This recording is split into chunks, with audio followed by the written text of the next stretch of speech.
In this video we're going to talk about the most important and interesting circuit involving an inductor, which is an LC circuit, one containing an inductor and a capacitor. This is fundamentally important because it's the basis of huge amounts of technology like radio receivers and radio transmitters. So let's imagine we have a circuit where we have a capacitor, and let's assume we started off fully charged. So we have charged it up using some different circuit. Got a switch and then an inductor. So it's got capacitance C, starts off with a charge Q in it, and this is some inductance L. Now when we close the switch, current I will start to flow. The charge will go down as the current flows around the whole circuit. It can't start flowing instantaneously because right at the beginning the inductor will oppose the flow of current. Okay, so as usual for a circuit, let's go around our loop and work out the change in voltage, all of them using Kirchhoff's second law. So the voltage across a capacitor is just the charge divided by the capacitance, as you may remember from the previous course. So that's the voltage here. Then the voltage across the inductor is minus L di by dt, and the total around the whole thing must equal 0, as per Kirchhoff's second law. Okay, now that's going to be a bit hard to solve because we've got a di by dt and a q, two different variables. However, we know that current is the rate of movement of charge. As the charge on the capacitor goes down, you've got current flowing. So what that means is that the current is just minus dq by dt, minus the rate of change of the charge. Why minus? Well, as the current flows this way, this is a conventional current, the charge is going down. So a positive current equals a negative dq by dt. If you define charge the other way, you'd get a plus sign on that. Okay, well that's a help because we can now substitute this into here. So if I is minus dq by dt, then di by dt is going to be the second derivative of charge with a minus sign, so that means that we get the equation charge divided by c equals, so that doesn't equal, plus now, because the two minuses cancel, L d2q by dt squared equals 0. So this is a second order differential equation because it's got second derivatives, not just the rate of change of charge, but the rate of change of the rate of change of charge. Now, before we solve this, it's worth noting that we've actually seen an equation like this in another context.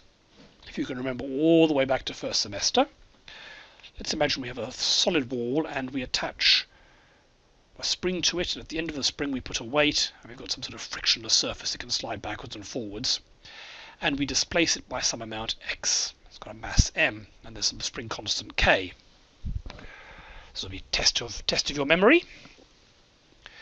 Now what will happen here is the mass will swing backwards and forwards, it'll oscillate. What are the equations governing this? Well, if we stretch the string by an amount x, there's going to be a force equals minus the spring constant times x. And from Newton's second law, force equals mass times acceleration, so that is equal to mass times acceleration, and acceleration is the rate of change of velocity, and velocity is the rate of change of position. So that's the second derivative of position with respect to time. So if you look, these are, apart from different constants, exactly the same equations. You've got d2x by dt squared equals minus x, d2q by dt squared equals minus q if you bring that over the other side of the equation. So we'd expect the solution to be an oscillation. Here you get the weight moving backwards and forwards, so x oscillates as a sine wave. So up here you'd expect the charge to oscillate as a sine wave. Let's see if that's really true. We can use Mathematica again to solve this differential equation. So we'll de-solve once more. Put down our equations. We've got L spaced multiplication, Q double prime, that's the second derivative of qt, plus qt over the capacitance, double equals 0. And we want to find qt as a function of t. And if we shift enter on that, it does indeed come out as either a cos or a sine or some combination of the two, which is indeed an oscillating system, with the oscillation oscillation going as 1 over root c times L. So that means that the angular frequency is 1 over root CL. So what's going on here is that you end up with something of the form the charge equals the charge initial times cos or sine or some combination. I might have put cos down here. 1 over root LC, and that should put the time inside there. So what's going on here? Well, you start off with the charge build up here, and the charge, so it's a big voltage, so it'll try and force a current round.